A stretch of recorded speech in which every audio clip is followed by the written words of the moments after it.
Hello everyone, मैं मीनाक्षी बजाज एक बार फिर आप सबका वेलकम करती हूं अपने चैनल पर। मुझे उम्मीद है कि आप मेरे चैनल को सब्सक्राइब कर चुके हैं और सारे वीडियो लेक्चर्स को सुनते हैं। मेरे से पढ़ना आपको बढ़िया लगता है। आजकल हम कर रहे हैं फाइनेंशियल मैनेजमेंट का सब्जेक्ट। फाइनेंशियल मैनेजमेंट में मैं आपको वर्किंग कैपिटल मैनेजमेंट के बारे में बता रही हूँ। वर्किंग कैपिटल मैनेजमेंट के 3 पहलू हैं, जिसमें से हम पहला पहलू यानी कि कैश मैनेजमेंट ऑलरेडी डिस्कस कर चुके हैं। आप पहुंचे हैं दूसरे पहलू पर, जो कि है इन्वेंट्री मैनेजमेंट। इन्वेंट्री मैनेजमेंट को काफी डिटेल में हम डिस्कस करने वाले हैं। इसे हम डिस्कस करेंगे 3 पार्ट्स में।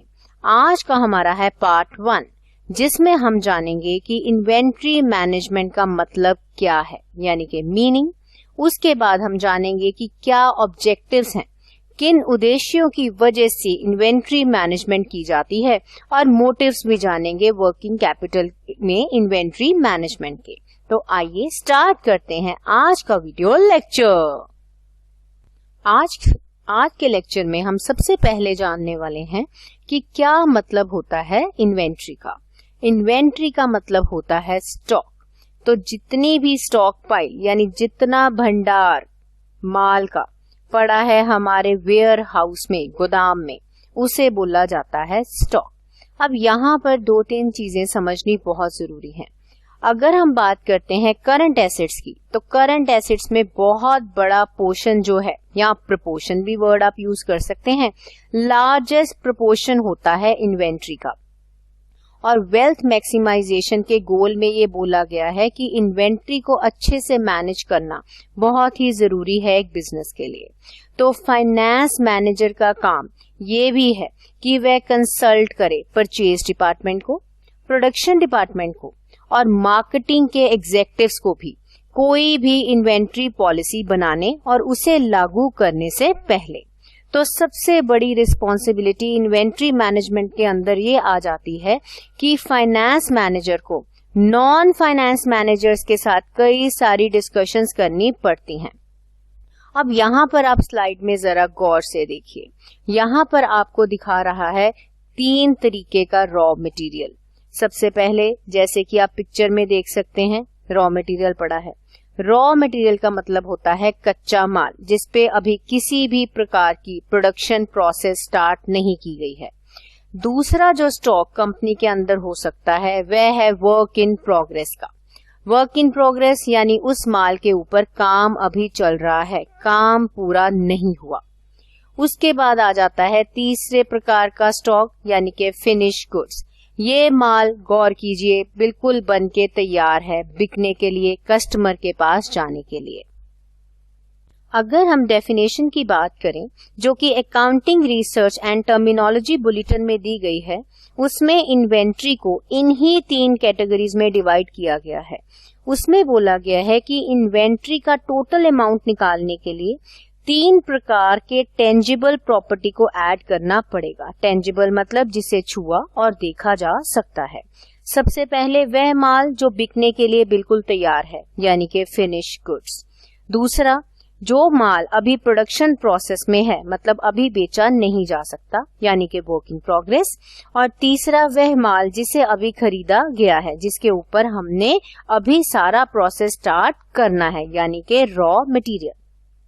तीनों मालों का एक ही उद्देश्य है, तैयार करना, प्रोडक्शन प्रोसेस को पूरा करना और उसे सेल के लिए अवेलेबल कराना। तो जब तक माल फैक्ट्री के अंदर पड़ा है, वह बन जाता है एक फैक्ट्री की इन्वेंट्री, जिसे अच्छे से मैनेज करना एक फाइनेंस मैनेजर के लिए बहुत बड़ी जिम्मेवारी का काम है।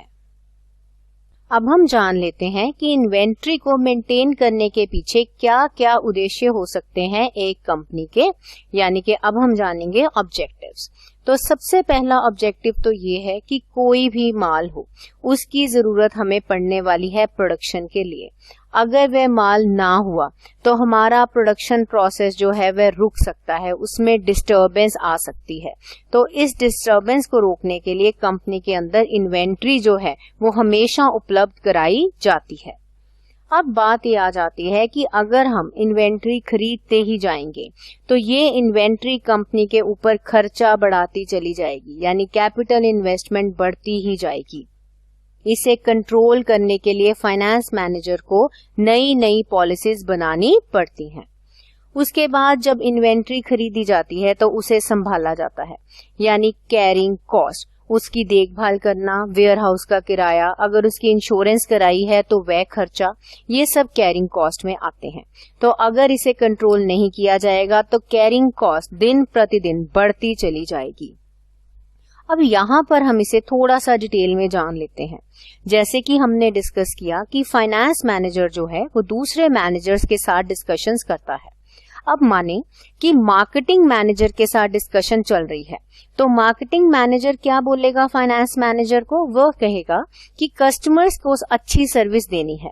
जब भी कस्टमर बोले हमारे पास माल उपलब्ध होना चाहिए, इसलिए ज्यादा से ज्यादा स्टॉक रेडी करवाइए फिनिश गुड्स का।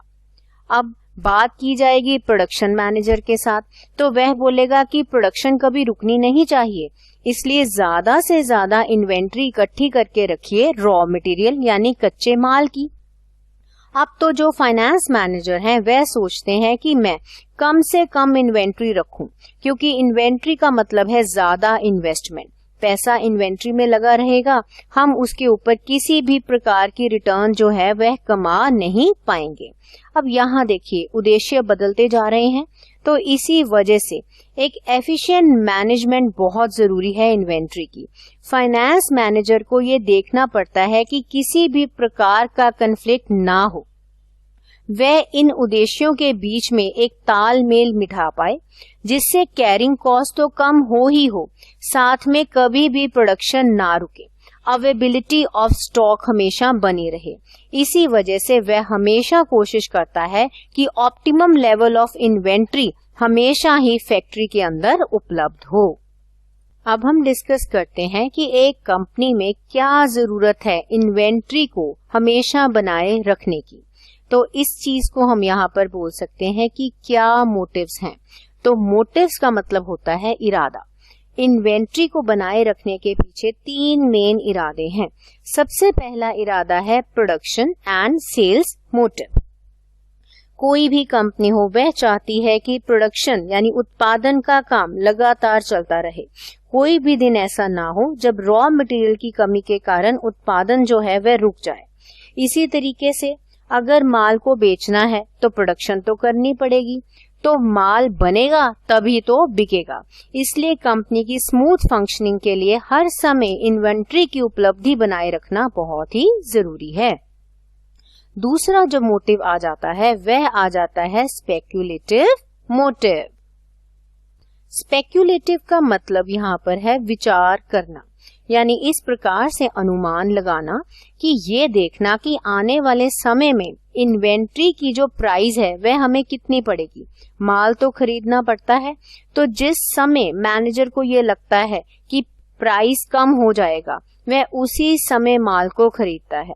तो प्राइस फ्लक्चुएशन के हिसाब से इन्वेंट्री के लेवल को बढ़ाया या कम किया जा सकता है। तीसरा जो मोटिव आ जाता है वह है प्रिकॉशनरी मोटिव। आने वाले समय का किसी को पता नहीं है, तो उससे बचने के लिए कई प्रकार के निर्णय लेने पड़ते हैं। प्रिकॉशनरी का मतलब होता है एहतियात के तौर पे। तो जब लगता है कि आने वाले समय में कुछ भी अनप्रेडिक्टेबल, जाना अनजाना चेंज आ सकता है, उससे अपने आप को बचाने के लिए कंपनी अपने पास इन्वेंट्री का स्टॉक बनाए रखती है। तो इस प्रकार से ये 3 मेन रीजंस हैं जिसकी वजह से इन्वेंट्री जो है कंपनी के अंदर मेंटेन की जाती है। हर एक फाइनेंस मैनेजर यही चाहता है कि वह इन्वेंट्री को इस प्रकार से मैनेज करे कि उसकी जो कॉस्ट है वह कम से कम रहे, प्रोडक्शन कभी भी ना रुके। यानी उसका ड्रीम है कि वह किसी भी प्रकार के खतरे में ना आए, पर कंपनीज में ऐसा नहीं होता। इन्वेंट्री मैनेजमेंट को ऑप्टिमम लेवल पर लेके आना काफी मुश्किल काम है। इस राह में 2 प्रकार की अड़चनें आ सकती हैं। सबसे पहली अड़चन तो है ओवर इन्वेस्टमेंट की। आइए जानते हैं ओवर इन्वेस्टमेंट क्या होती है। अगर कंपनी का जो मैनेजर है वह ये मान के चलता है कि मुझे हर समय स्टॉक को बनाए रखना है ताकि प्रोडक्शन कभी ना रुके, और यहाँ पर ये हो सकता है कि उसे ये लगता है ज्यादा माल खरीदने पर मुझे ज्यादा डिस्काउंट मिलेगा और माल ज्यादा ले लिया। अब जब माल को लिया है तो उसकी देखभाल भी करनी पड़ेगी, यानी कैरिंग कॉस्ट बढ़ती ही चली जाएगी। और यह भी हो सकता है कि वह माल ऑब्सोलीट हो जाए, वो टेक्नोलॉजी या उस माल की अब जरूरत ही कस्टमर को ना रहे। तो इस प्रकार से ज्यादा लगाया गया पैसा कंपनी को एडिशनल बोरोइंग्स का बर्डन देता है, जिस वजह से इंटरेस्ट का एक्सपेंस बढ़ता चला जाता है और उससे जुड़ी हुई और भी कई प्रकार की कॉस्ट कंपनी के ऊपर पड़ जाती है। उसे स्टोर करके रखना पड़ेगा, ट्रांसपोर्टेशन का खर्चा पड़ेगा, माल की इंश्योरेंस करवानी पड़ेगी, माल की हैंडलिंग के ऊपर लेबर को भी खर्चे आपको देने पड़ेंगे। तो ओवर इन्वेस्टमेंट हमेशा ही कंपनी के लिए एक बहुत बड़ा डेंजर बन सकती है। इसके बाद आ जाती है दूसरी प्रॉब्लम, यानी कि अंडर इन्वेस्टमेंट की प्रॉब्लम।